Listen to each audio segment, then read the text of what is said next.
So here we have an old ratty skylight, and you can see it's just been aluminum taped in a place over, I think, what seems to be failing plexiglass. You can see the cracks in it, and there's a small leak on this side, so I'm going to be yanking that out and moving it up about 24 inches so it's more centered over the kitchen, and replacing it with this new one with a flange on it.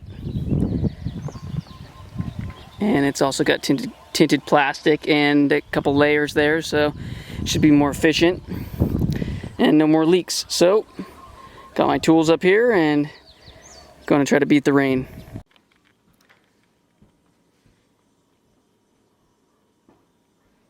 So what we've done up here on the roof is we've moved the skylight, and the skylight was a curb mounted skylight, and it was just handmade, homemade, and there's a piece of plexiglass basically glued on, and it was tinted and it looked kind of dingy and cracked. So we got one of these self-flanging or deck mounted replacements. You can see the flange is built in to the skylight body, and I've got mastic down here around the perimeter, and now I'm adding the flashing, the foil, and yeah, the foil flashing right now.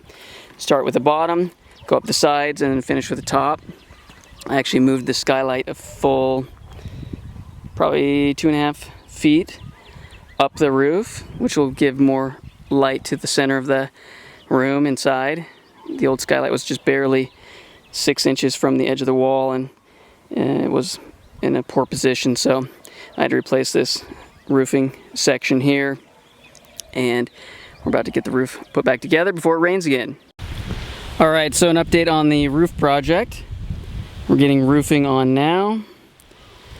We're reusing some of the old shingles, and so this is going to be just a quick tip video on how to reuse old composite shingles. And what we're trying to do, since we moved the skylight up and we're not cataloging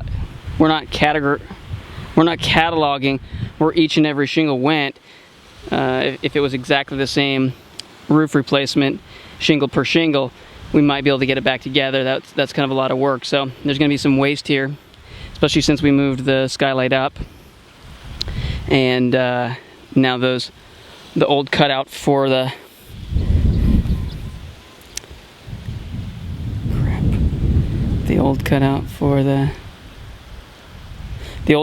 standpipe here, it didn't fit because the skylight used to be down right next to it, and there was some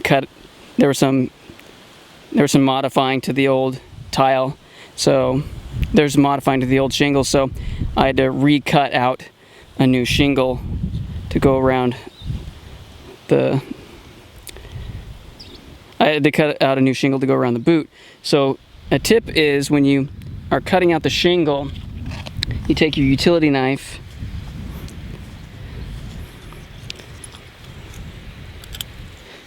one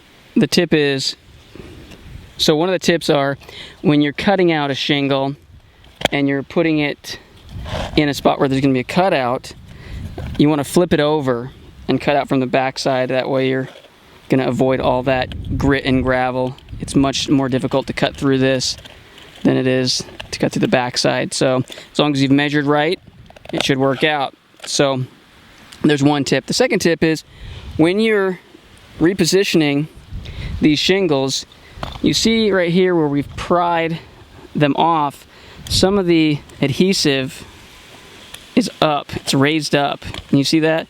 When that flips over, and since these shingles aren't going to match exactly, and even if they were place for place, they're not always going to fit perfectly like a puzzle. So to go ahead and get a better fit, what I do is I'll scrape off that old adhesive,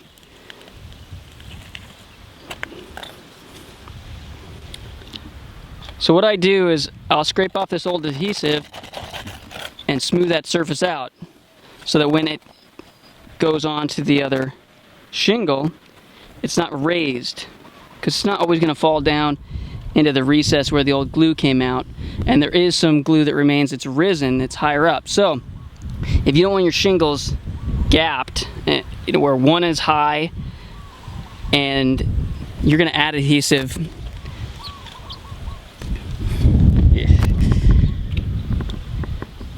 you're going to be adding some adhesive to that old top. You're going to be adding adhesive to that old shingle so that you get a good seal, because once your wind comes, it's just going to blow those shingles up, because that old adhesive is not going to work anymore. So you're going to put a new bead of adhesive on these old shingles, and if it's raised up like it is here, it's going to lift up the top of the shingle, and you're going to have this gap. So you get rid of the adhesive that's sticking out and smooth it down, just scrape it off. It's pretty easy, and that way when it sets down in here, it's not double thick, and you'll get a better fit. So here's what I just scraped off of one shingle right here, and all that material is going to raise up. So that's just an example. That took me probably less than 10 seconds, just boom, boom, boom, go across, scrape all that off, and then you got your pile, and that goes junk. And that way when you flip this shingle over, that way when you flip the shingle over and match it to the other side, it's going to sit a lot lower and closer. Better fit. New glue, scrape it off, and this last roof reuse staples, we're going to re-nail it in properly.